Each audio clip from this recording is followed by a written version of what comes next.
Hi everyone, आइए आज के इस वीडियो में हम क्लास 9th के केमिस्ट्री भारतीय भवन बुक का चैप्टर नंबर 4 परमाणु संरचना यानी कि एटम स्ट्रक्चर, इस चैप्टर से रिलेटेड लघु उत्तरीय क्वेश्चंस आज की इस वीडियो में कंप्लीट करने वाले हैं। ओके, तो चलिए शुरू करते हैं। पहला क्वेश्चन हमारा है, परमाणु के मौलिक कणों के नाम तथा उनके आपेक्षिक आवेश और द्रव्यमान को लिखें। ओके, तो देखिए पहला इलेक्ट्रॉन, ओके इलेक्ट्रॉन हो गया, प्रोटॉन हो गया। ओके, इसी तरह नेक्स्ट क्या है, नेक्स्ट है हमारा न्यूट्रॉन होगा। ठीक है, न्यूट्रॉन। ओके, चलिए नेक्स्ट है न्यूट्रॉन। ये सब भी जो है ये परमाणु के यानी एटम के मौलिक गुण है। ठीक है, यानी कि इसमें उपस्थित होगा ही होगा। ठीक है, तो पहला इलेक्ट्रॉन की बात कर लेते हैं। ठीक है, तो इलेक्ट्रॉन पर इकाई ऋणावेश होता है। ठीक है, इसकी जो यूनिट होती है ऋणावेश होता है यानी कि ऋणात्मक होता है। ठीक है, ओके, इसका द्रव्यमान 9.109 इंटू 10⁻³ किलोग्राम, या इसी को हम इतना AMU कह सकते हैं, 0.000548 AMU। AMU एक यूनिट है। ओके, चलिए नेक्स्ट है प्रोटॉन। ओके, तो प्रोटॉन पर इकाई धनावेश रहता है यानी कि इस पे जो यूनिट होता है, जो ये होता है वो पॉजिटिव में होता है। ठीक है, इसका द्रव्यमान होता है 1.6726 इंटू 10⁻⁻27 ओके किलोग्राम, या फिर इसी को AMU में आप लिखोगे तो 1.00753 AMU आप कह सकते हो। ठीक है, अतः यह H परमाणु के लगभग बराबर होता है। ठीक है, चलिए नेक्स्ट है न्यूट्रॉन। तो न्यूट्रॉन आवेशहीन होता है यानी कि इस पे कोई आवेश नहीं होता है, ना तो ये आप कह सकते हो कि धनात्मक होता है ना तो ऋणात्मक, यानी ना तो इसमें पॉजिटिव चार्ज होता है ना तो निगेटिव, इसलिए इसे आवेशहीन कहते हैं यानी कि चार्जलेस। ठीक है, इसका द्रव्यमान 1.6745 इंटू 10⁻⁻27 किलोग्राम, या इसी को AMU में आप बोलोगे तो बोलोगे 1.00893 AMU होता है। ठीक है, अतः यह प्रोटॉन के द्रव्यमान के बराबर होता है। ठीक है, चलिए नेक्स्ट क्वेश्चन नंबर 2, न्यूट्रॉन के आविष्कारक कौन थे, परमाणु में कहाँ अवस्थित ये होते हैं। ठीक है, तो न्यूट्रॉन के आविष्कारक जो थे वो थे सर जेम्स चैडविक। ओके, यानी सीधा सीधा आप इसे जेम्स चैडविक भी बोल सकते हो। ठीक है, लेकिन इसे रिस्पेक्ट देने के लिए यहाँ लगाया गया है सर जेम्स चैडविक। ओके, यानी कि इसे full name sir James Chadwick आप कह सकते हो। ठीक है, परमाणु में यह नाभिक में अवस्थित होता है, ये परमाणु के नाभिक में अवस्थित होता है आपका न्यूट्रॉन। ठीक है, जैसे ये परमाणु के नाभिक हो गए। ठीक है, इसके चारों ओर इसके कक्ष हो गए। ठीक है, बहुत सारे कक्ष होते हैं। ठीक है, ओके, KLMN आप लोग जानते होंगे। ठीक है, तो अब नाभिक में जो होता है वो होता है, पहला तो होता है आपका प्रोटॉन और फिर प्लस न्यूट्रॉन। ओके, और कक्ष के चारों ओर इलेक्ट्रॉन चक्कर लगाता है। ठीक है, ओके, तो यहाँ पे सिर्फ प्रोटॉन के बारे में पूछ रहा तो ये भी नाभिक में होता है, न्यूट्रॉन के बारे में पूछता तो ये तो नाभिक में होता है, प्रोटॉन के बारे में पूछता तो ये भी नाभिक में होता है परमाणु के। ठीक है, ये आप याद रखिएगा। ठीक है, चलिए परमाणु में इलेक्ट्रॉन की स्थिति बताएं, परमाणु में इलेक्ट्रॉन की स्थिति के बारे में बोल रहा है। ठीक है, ओके, आइए समझते हैं। देखिए ऋणावेश युक्त कण, आप लोग जानते हैं कि होंगे कि इलेक्ट्रॉन जो होता है ऋणावेश होता है। कैसा होता है, इसमें निगेटिव चार्ज होता है। ठीक है, इसीलिए बोला गया है कि ऋणावेश युक्त कण, ओके, यानी कि ऋणावेश से मतलब बना वह कण, वह पार्टिकल जो सभी पदार्थों के परमाणुओं में उपस्थित रहते हैं, सभी पदार्थ के एटम में ये उपस्थित रहते हैं, प्रेजेंट रहते हैं। ठीक है, यही इलेक्ट्रॉन कहलाते हैं। एक इलेक्ट्रॉन का द्रव्यमान हाइड्रोजन के परमाणु के द्रव्यमान का लगभग 1/1840 ओके के बराबर होता है। इस पर इकाई ऋणावेश, ओके, ऋणावेश रहता है। ओके, ऋणावेश की जगह फिर ब्रैकेट में -1 लिखना चाहते हो लिख देना, वरना नहीं भी लिखोगे तो चलेगा। ठीक है, ऋणावेश रहता है जिसका निरपेक्ष मान 1.6 इंटू 10⁻⁻19 कूलम होता है। इलेक्ट्रॉन नाभिक से बाहर होते हैं। ओके, नाभिक से, ये न्यूक्लियस से बाहर होते हैं। ओके, यानी कक्ष में ये चक्कर लगाते हैं। ओके, सेल्स के चारों ओर ये चक्कर लगाते हैं, परमाणु के सेल्स में। ठीक है, ओके, और यह नाभिक के चारों तरफ चक्कर लगाते हैं, मैंने आपको बता दिया। ठीक है, चलिए देखते हैं क्वेश्चन नंबर 4, परमाणु आवेशित कण के बने होते हैं फिर भी यह उदासीन होते हैं, क्यों। परमाणु आवेशित कण के बने होते हैं फिर भी ये उदासीन होते हैं, न्यूट्रियस होता है, क्यों ये होते हैं। ठीक है, उदासीन क्यों होते हैं, आइए समझते हैं। देखिए परमाणु के नाभिक में यानी कि एटम के न्यूक्लियस में उपस्थित प्रोटॉन की संख्या गड़ ही इलेक्ट्रॉन की संख्या के बराबर होता है। यानी जितना प्रोटॉन होगा उतना ही क्या होगा जी, उतना ही जो है होगा। देखिए उपस्थित प्रोटॉन की संख्या, ओके, नाभिक परमाणु के नाभिक में उपस्थित प्रोटॉन की संख्या इलेक्ट्रॉन की संख्या के बराबर होता है। ठीक है, जितना प्रोटॉन होगा उतना ही इलेक्ट्रॉन होगा। ठीक है, उतना ही इलेक्ट्रॉन होगा। ठीक है, ओके। प्रत्येक प्रोटॉन का आवेश +1, ओके, प्रत्येक इलेक्ट्रॉन का आवेश -1। ठीक है, ओके, यानी आपका प्रोटॉन जो होता है वो होता है धनात्मक और इलेक्ट्रॉन जो होता है वो होता है ऋणात्मक। ठीक है, अतः परमाणु का कुल धनावेश कुल ऋणात्मक के बराबर होता है, इसलिए परमाणु जो होता है ये उदासीन हो जाता है। ओके, यानी कि आप कह सकते हो प्लस माइनस करके ये क्या हो जाता है, एक दूसरे से ये कैंसिल होकर के ये उदासीन कर देता है। आप ऐसे समझ सकते हो। ठीक है, चलिए क्वेश्चन नंबर 5, रदरफोर्ड के उस प्रयोग का संक्षिप्त वर्णन करें जिससे किसी परमाणु के नाभिक का पता चलता है। ठीक है, ओके, आइए समझते हैं। देखिए रदरफोर्ड ने अपने प्रयोग में रेडियो सक्रिय पदार्थ रेडियम, ओके, रेडियम एक पदार्थ है, आप लोग जानते होंगे, एक धातु है। ठीक है, ओके, रेडियम द्वारा तीव्र गति से तीव्र गति से निकले अल्फा कण, अल्फा पार्टिकल, अल्फा कण मतलब alpha particle, okay, alpha particle को सोने के पत्थर पर प्रहार कराया। ओके, प्रहार कराया मतलब उस पर आपतित किया। ठीक है, ओके, एक कण आवेश +2 और द्रव्यमान 4 इकाई होता है। यह वस्तुतः He यानी हीलियम He+2 आयन है, चूँकि एक अणु का द्रव्यमान 4 AMU होता है। ठीक है, इस प्रयोग से रदरफोर्ड को निम्नलिखित सूचनाएं मिली। जैसे पहला है कि अधिकांश ए कण यानी ए पार्टिकल अपने मार्ग से बिना विचलित हुए स्वर्ण पत्थर को पार करके सीधे निकल जाते हैं। ठीक है, सेकंड, कुछ ए कण यानी ये आप कह सकते हो ये अल्फा को यहाँ पे सूचित किया गया है। ठीक है, कुछ अल्फा कण अपने मार्ग से थोड़ा विचलित हो जाते हैं। ठीक है, बहुत ही कम ए कण, ओके, इकाई, दहाई, सैकड़ा, हजार, 10,000, लाख यानी 1 लाख में से एक कण टकरा कर अपने मार्ग पर पुनः वापस आ जाते हैं। ठीक है, ओके, चलिए आपको अब हम इस प्रयोग रदरफोर्ड के निम्नलिखित निष्कर्ष निकलते हैं। ठीक है, यानी इस प्रयोग से रदरफोर्ड के निम्नलिखित आप कह सकते हो रिजल्ट निकलते हैं, यानी निष्कर्ष निकलते हैं, पता चलता है। ठीक है, तो पहला निष्कर्ष क्या निकलता है, तो परमाणु में अधिकतर स्थान रिक्त है यानी कि खाली है, जिसके कारण अधिकतर अल्फा कण यानी कि ए कण, ओके, उसमें से सीधे निकल जाते हैं। सेकंड इसका निष्कर्ष है कि धन आवेशित ए कणों का सभी दिशाओं में विचलित होना यह दर्शाता है कि परमाणु के मध्य यानी कि बीच स्थान पर कोई समान आवेश धनावेश उपस्थित है। ठीक है, तीसरा इसका निष्कर्ष निकलता है चूँकि स्वर्ण पत्थर से टकराकर वापस लौटने वाले ए कणों की संख्या बहुत ही कम होती है, इसलिए परमाणु के अंदर उपस्थित धन आवेशित वस्तु का आयन अत्यंत ही कम होता है। अतः परमाणु का केंद्र धनावेशित होता है, जिसे नाभिक कहा जाता है। उपर्युक्त निष्कर्ष यानी ऊपर जितने भी निष्कर्ष निकले हैं और सूचनाओं के आधार पर रदरफोर्ड ने प्रयोग के दौरान नाभिक का पता लगाया। ठीक है, चलिए देखते हैं क्वेश्चन नंबर 6, परमाणु के कक्षाओं को ऊर्जा कक्षा क्यों कहते हैं। ओके, आइए समझते हैं। देखिए परमाणु यानी एटम की कक्षाओं को ऊर्जा यानी कि एनर्जी इसलिए कहा जाता है कि परमाणु के इलेक्ट्रॉन नाभिक के चारों ओर यानी इलेक्ट्रॉन जो है न्यूक्लियस के चारों ओर कुछ निश्चित एनर्जी वाले वृत्ताकार यानी सर्कुलर कक्षाओं में घूमते हैं।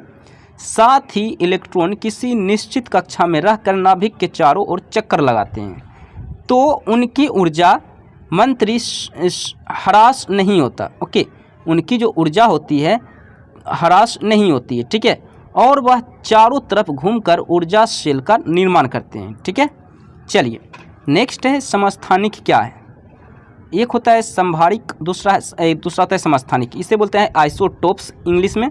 ओके, आइसोटोप्स किसे कहते हैं आइए समझते हैं। देखिए एक ही तत्व के परमाणु जिनकी परमाणु संख्या समान हो लेकिन यानी कि किंतु द्रव्यमान संख्या भिन्न भिन्न हो उसे ही समस्थानिक कहते हैं।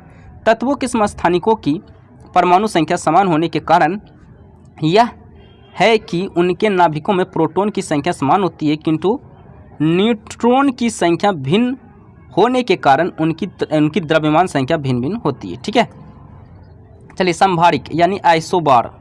संभारिक क्या है यानी आइसोबार क्या है? ओके, देखिए वैसे तत्वों को संभारिक कहा जाता है जिनका परमाणु संख्या समान हो, परमाणु द्रव्यमान समान हो, जस्ट अपोजिट हो जाएगा। ठीक है, समस्थानिक में क्या होता था? परमाणु संख्या समान लेकिन परमाणु द्रव्यमान भिन्न भिन्न होता था। इसमें जस्ट उल्टा हो जाएगा संभारिक में। ठीक है, इसका क्या होगा? परमाणु द्रव्यमान समान रहेगा लेकिन परमाणु संख्या भिन्न भिन्न हो जाएगा। ठीक है, यहाँ पे लिखा हुआ है जिनका परमाणु द्रव्यमान समान हो लेकिन परमाणु संख्या भिन्न भिन्न हो। परमाणु संख्या के अंतर का कारण है उनका तत्वों के नाभिक में प्रोटॉनों की संख्या का भिन्न भिन्न होना। ठीक है, चलिए उदाहरण के लिए आर्गन, पोटासियम। ठीक है, आर्गन का हो गया परमाणु संख्या 18, द्रव्यमान संख्या 40। ठीक है, पोटासियम का हो गया 19 परमाणु संख्या और द्रव्यमान संख्या 40, यानी द्रव्यमान संख्या समान है और ये दोनों अलग अलग है। ठीक है, चलिए नेक्स्ट देखते हैं क्वेश्चन नंबर 9। हाइड्रोजन के किन्हीं 3 समस्थानिकों के नाम बताएं और उनके संकेत लिखें। ओके, तो पहला है प्रोटियम। ओके, प्रोटियम ओके जो कि है H, या फिर इसी को हम 1 लिख सकते हैं। ठीक है, चलिए नेक्स्ट है ड्यूटीरियम यानी कि 2H1। ठीक है, या फिर इसी को हम सीधा सीधे D लिख सकते हैं। ठीक है, ओके, ये लिख करके ना लिख करके हम सीधा सीधे D भी लिख सकते थे। ठीक है, तीसरा है ट्राइटियम।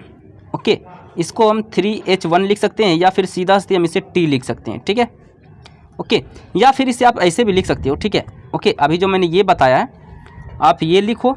ओके, अगर ये आप नहीं लिखना चाहते हो ये भी सही है, लेकिन आप ये नहीं लिखना चाहते हो तो नीचे जैसे मैंने लिखा है ऐसे भी लिख सकते हो। देखो हाइड्रोजन, ओके, पोटासियम, 1H सब मानते हैं कि हाइड्रोजन के समस्थानिक है। ठीक है, इससे सेकंड हाइड्रोजन 2 जो कि ड्यूटेरियम है। ठीक है, 2H यह दूसरा हाइड्रोजन का समस्थानिक होता है जो कि उसका ऑक्सीजन में संयोग यौगिक जल से बनता है। ठीक है, ओके, नेक्स्ट है हाइड्रोजन 3 जिसको हम लोग ट्राइटियम कहते हैं। ठीक है, 3H को हम ट्राइटियम के नाम से भी जानते हैं तथा यह भी हाइड्रोजन का एक समस्थानिक है। ठीक है,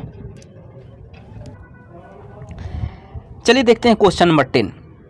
समस्थानिकों के परमाणु द्रव्यमान भिन्न भिन्न होते हैं फिर भी रासायनिक गुण समान होते हैं, क्यों? ओके, आइए समझते हैं। देखिए तत्वों के समस्थानिकों की परमाणु संख्या समान होने का कारण यह है कि उनके नाभिक में प्रोटॉनों की संख्या समान होती है, किंतु न्यूट्रॉनों की संख्या भिन्न भिन्न होने के कारण उनकी द्रव्यमान संख्याएं भिन्न भिन्न होती है। ओके, मैंने आपको समस्थानिक में आपको बता दिया। ठीक है, ओके ओके, चलिए नेक्स्ट है अधिकतर तत्वों परमाणु द्रव्यमान भिन्नांक क्यों होते हैं? ओके, यानी अधिकतर तत्व के परमाणु द्रव्यमान क्यों भिन्न होते हैं? ओके, आइए समझते हैं। देखिए तत्व के कई समस्थानिक होते हैं जिनके परमाणु द्रव्यमान भिन्न भिन्न होते हैं। चूँकि किसी तत्व के परमाणु का द्रव्यमान उस तत्व में उपस्थित सभी प्राकृतिक रूप से पाए जाने वाले समस्थानिकों के औसत द्रव्यमान के बराबर होता है, अतः अधिकतर तत्वों के परमाणु द्रव्यमान पूर्णांक ना होकर ये भिन्नांक होते हैं। ठीक है, ओके, चलिए नेक्स्ट है क्वेश्चन नंबर 12। अष्टक का नियम क्या है? ओके, तो परमाणु के बाहरी कक्षा में जितने भी इलेक्ट्रॉन होते हैं उनका इलेक्ट्रॉनिक विन्यास आखिरी कक्षा में 8 होना चाहिए, यानी कि 8 इलेक्ट्रॉन बाहरी कक्षा में रहना अनिवार्य है। अगर 8 से कम कम है तो इसे प्राप्त करने के लिए इलेक्ट्रॉन ग्रहण करेगा, यदि 8 से ज़्यादा है तो ये त्याग करेगा। इसे ही अष्टक का नियम कहते हैं। ठीक है, जैसे मान लो कि कोई एलिमेंट है, इसके बाहरी कक्षा में मान लो 5 इलेक्ट्रॉन है। ठीक है, तो ये अपना अष्टक पूरा करेगा। अष्टक मतलब 8 इलेक्ट्रॉन पूरा करेगा। ओके, तो ये क्या करेगा, दूसरे एलिमेंट से ये 3 इलेक्ट्रॉन अपने में ले लेगा, ग्रहण करेगा, तब ये 8 फूट जाएगा। ठीक है, अगर मान लो किसी के पास कोई एलिमेंट है, ठीक है, इसके पास मान लो आप इसके पास जो इलेक्ट्रॉन की संख्या है, इसके बाहरी कक्षा में जो इलेक्ट्रॉन की संख्या है मान लो 10 है। ठीक है, तो तो ये क्या करेगा, अपना अष्टक पूरा करेगा।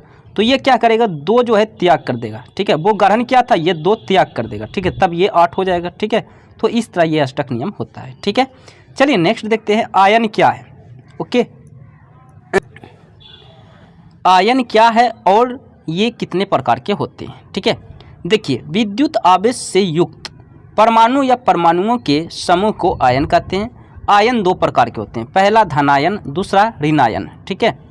ओके, चलिए नेक्स्ट क्वेश्चन नंबर 14, परमाणु में अष्टक को प्राप्त करने की प्रवृत्ति क्यों होती है? तो इलेक्ट्रॉन त्याग करने की अपेक्षा एक इलेक्ट्रॉन प्राप्त करना अधिक आसान होता है, ठीक है। नेक्स्ट संकेत, संकेत यहाँ पे लिखा हुआ है C35 फिर 7 क्या सूचना देता है?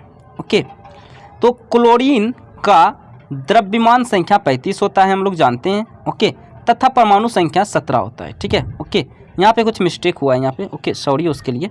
ओके, यहाँ पे जो लिखा हुआ है ना, यहाँ पे इस तरह लिखा हुआ होगा, देखिएगा 35 फिर क्लोरीन और फिर लिखा होगा 17, ठीक है। 17 यहाँ लिखा होगा, साथ नहीं लिखा हुआ होगा, ठीक है। ओके, क्योंकि क्लोरीन, अच्छा ये भी पूरा नहीं लिखा हुआ है, ठीक है। ओके, बहुत मिस्टेक हो गया यार यहाँ पे, देखिए यहाँ पे बहुत भयंकर मिस्टेक हो गया। देखिए यहाँ पे लिखा हुआ होगा Cl, ओके, क्लोरीन का Cl होता है, फिर यहाँ पे लिखा होगा 35 और फिर यहाँ पे 17, ठीक है।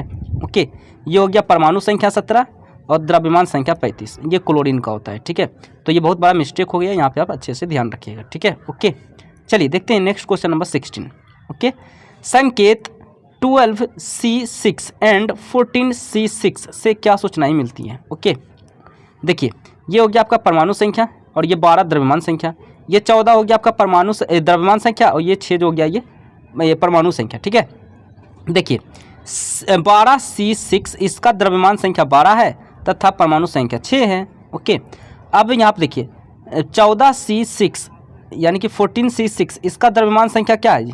14 है, यहाँ 14 कर दीजिएगा। ओके, मिस्टेक हो रहा है बार बार जी, यहाँ पे जो द्रव्यमान संख्या है ये क्या है जी? 14 है, यहाँ पे 4 नहीं बल्कि 14 लिख दीजिएगा, ठीक है। 14 है, ओके, तथा परमाणु संख्या 6 है, ठीक है, इसका यही मतलब है, ठीक है। ओके, यहाँ पे भी मिस्टेक है, याद रखिएगा, यहाँ पे 14 कर दीजिएगा इसको, ठीक है। यहाँ पे इसको क्या कर दीजिएगा? 14, 4 की जगह 14 कर दीजिएगा, ये अच्छे से याद रखिएगा, ठीक है। चलिए next question number 17। Okay, question number 17 है C14 और CO60 के एक उपयोग लिखे। तो C14 का उपयोग की बात करें तो इसका उपयोग जीवाश्म की उम्र जताने के लिए किया जाता है, यानी जीवाश्म की उम्र बताने के लिए किया जाता है, ठीक है। CO यानी कोबाल्ट 60 का उपयोग कैंसर के उपचार में किया जाता है, ठीक है। चलिए देखते हैं क्वेश्चन नंबर 18। ओके, परमाणु संख्या 1, 4, 8, 12, 16 वाले तत्वों का इलेक्ट्रॉनिक विन्यास लिखे और उन तत्वों की पहचान करें। ओके, इलेक्ट्रॉनिक विन्यास हम तत्व का पता करेंगे कि ये कौन सा तत्व है, यानी कौन सा एलिमेंट है, ठीक है। जैसे परमाणु संख्या 1 की बात कर लेते हैं तो इलेक्ट्रॉनिक विन्यास इसका 1s1 होगा। इससे पता चलता है कि यह एक हाइड्रोजन है क्योंकि इसके बाहरी कक्षा में 1 इलेक्ट्रॉन है। ओके, और हम लोग जानते हैं हाइड्रोजन का परमाणु संख्या 1 होता है, ठीक है। परमाणु संख्या 4 की बात कर लेते हैं तो इसका इलेक्ट्रॉन विन्यास हो जाएगा 1s2 2s2, ठीक है। इससे पता चल रहा है कि एक बेरियम है क्योंकि बेरियम का परमाणु संख्या 2 होता है और इसके बाहरी इलेक्ट्रॉन 2 है, ठीक है, बाहरी कक्षा में, ठीक है। नेक्स्ट है परमाणु संख्या 8 का इलेक्ट्रॉन विन्यास हो जाएगा 1s2 2s2 2p4। ओके, इससे पता चल रहा है कि ये जो है ऑक्सीजन है, ठीक है। ओके, चलिए नेक्स्ट देखते हैं। परमाणु संख्या 12 का इलेक्ट्रॉनिक विन्यास होता है 1s2 2s2 2p6 3s2 3p4, ठीक है। इससे पता चल रहा है कि एक मैग्नीशियम है, क्या है ये जी? एक मैग्नीशियम है, ठीक है। नेक्स्ट है परमाणु संख्या 16 का इलेक्ट्रॉनिक विन्यास 1s2 2s2 2p6 3s2 3p4, ठीक है। अब ये जो लिखा हुआ है ना, आपको मैं बता दिया हूँ लिखने के लिए, इसे ऐसे लिखिएगा 1 2, ऊपर में 2 ये वाला लिखिएगा, 2s2 2p6 3s2, ओके, फिर 3p4, यानी ये जो पावर के रूप में आप लिखिएगा, ठीक है। ये ऐसे ही गुणांक के रूप में लिखिएगा, कोफिशिएंट के रूप में, और ये जो है पावर के रूप में लिखिएगा, इस तरह, ठीक है। लिखने का ये तरीका है, ठीक है। चलिए नेक्स्ट है सम न्यूट्रॉनिक क्या है? ओके, विभिन्न तत्वों के वे परमाणु जिनमें न्यूट्रॉन की संख्या समान होती है किंतु द्रव्यमान संख्या तथा परमाणु संख्या दोनों ही भिन्न होते हैं सम न्यूट्रॉनिक कहलाते हैं। जैसे एग्जाम्पल के लिए यहाँ पे मैंने लिख दिया, ठीक है। चलिए देखते हैं next question number 20 and last है ये, ठीक है। जैसे कि यहाँ पे जो है हमको परमाणु संख्या दिया हुआ था, ठीक है, और न्यूट्रॉन की संख्या दिया हुआ था, ठीक है, ओके। तो देखिए परमाणु संख्या दिया हुआ था, न्यूट्रॉन की संख्या दिया हुआ था, ओके। तो परमाणु संख्या जितना होता है प्रोटॉन की संख्या उतना होता है, ठीक है। जितना प्रोटॉन की संख्या होता है उतना न्यूट्रॉन की संख्या होता है। तो यहाँ पे मैंने लिख लिया प्रोटॉन की संख्या, और जितना प्रोटॉन की संख्या होता है उतना न्यूट्रॉन की संख्या, ये भी मैंने लिख लिया, ठीक है, ओके। चलिए अब द्रव्यमान संख्या, तो द्रव्यमान संख्या क्या होता है? प्रोटॉन की संख्या प्लस न्यूट्रॉन की संख्या, तो यानी 17 + 18 है ना, तो कितना हो जाएगा 35, ठीक है। यानी कि यहाँ पे आपको ये वाला नहीं दिया हुआ था, ठीक है, ये वैल्यू नहीं दिया हुआ था आपका, ठीक है। जो ब्लैक से लिखा हुआ है ना उसका वैल्यू दिया हुआ था, इनका वैल्यू मैंने निकाला है, ठीक है, ओके। चलिए इसी तरह बाई का बात कर लेते हैं, ओके। चलिए बाई ग्रुप का बात कर लेते हैं। इसमें भी आपका इलेक्ट्रॉन की संख्या दिया हुआ है, न्यूट्रॉन की संख्या दिया हुआ है, ये सभी संख्या मैंने निकाला है, ये दिया हुआ नहीं था, ठीक है। तो इसे मैंने निकाला है। अब कैसे निकाला है आइए बताते हैं। देखिए अब हम लोग जानते हैं कि इलेक्ट्रॉन की जितना संख्या होगा उतना ही प्रोटॉन की संख्या होगा, ठीक है। तो अब यहाँ पे जितना देखिए इलेक्ट्रॉन की संख्या प्रोटॉन की संख्या बराबर होता है कि नहीं, होता है ना जी। इलेक्ट्रॉन की संख्या प्रोटॉन की संख्या बराबर होता है। तो जितना इलेक्ट्रॉन की संख्या कितना है यहाँ 14, ठीक है, 14 है, तो प्रोटॉन की संख्या भी 14 होगा। अब जितना प्रोटॉन की संख्या है उतना ही परमाणु संख्या होगा, ठीक है, तो ये भी 14 होगा, ठीक है, ओके। अब यहाँ पे द्रव्यमान संख्या प्रोटॉन की संख्या प्लस न्यूट्रॉन की संख्या, यानी 14 + 14 कितना हो गया 28, ठीक है। चलिए इसी तरह जेड ग्रुप में आपका क्या क्या दिया हुआ था, प्रोटॉन की संख्या और द्रव्यमान की संख्या दिया हुआ था, और बाकी ये सब मैंने निकाल लिया, ठीक है, ओके। तो आज की इस वीडियो में हमने क्लास 9th के केमिस्ट्री चैप्टर नंबर 4 परमाणु संरचना से रिलेटेड लघु क्वेश्चंस आज की वीडियो में मैंने कंप्लीट किया है, ठीक है। तो आज के लिए इतना ही, मिलते हैं नेक्स्ट वीडियो में। वीडियो अच्छा लगे तो लाइक कर देना, चैनल पे नहीं हो तो सब्सक्राइब कर देना, और इस वीडियो को शेयर कर देना। मिलते हैं नेक्स्ट वीडियो।